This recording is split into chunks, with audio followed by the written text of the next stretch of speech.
Le Parlement européen où demeurent les derniers espoirs des opposants au traité du Mercosur. Les eurodéputés se prononceront demain sur une éventuelle saisine de la justice pour vérifier la légalité de l'accord commercial entre l'Union européenne et plusieurs pays sud-américains signé le week-end dernier.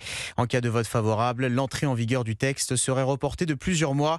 Laura Legault s'est rendue à Strasbourg pour Europe 1 où plus de 5000 manifestants venus de plusieurs pays se sont retrouvés aujourd'hui pour faire pression sur les parlementaires.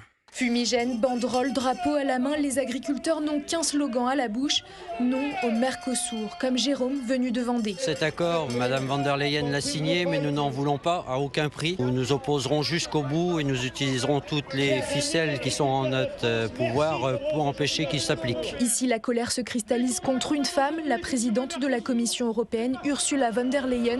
Son nom est hué. Nicolas, 18 ans, l'accuse de mettre en péril l'agriculture européenne. Von der Leyen n'attend qu'une chose, c'est qu'il faut que ça enrichisse ses poches, mais nous en nous laissant crever. Avec plus de 700 tracteurs qui entourent le Parlement, les agriculteurs espèrent bien faire pression sur les eurodéputés avant le vote de demain. Notre objectif, c'est une saisine de la Cour européenne de justice pour pouvoir reporter ce Mercosur. L'idée à terme, c'est qu'il ne se signe pas, que c'est le dernier recours qu'on a pour que tout s'arrête. Tous espèrent être entendus, comme Louise, agricultrice dans l'Aisne. On a de l'espoir, c'est pour ça qu'on est là et qu'on est mobilisés et qu'on est sortis de nos fermes aujourd'hui. On a laissé nos vaches, on a laissé nos tracteurs parce qu'on y croit encore. Leur campement est prêt pour passer la nuit face au Parlement et faire pression jusqu'au bout.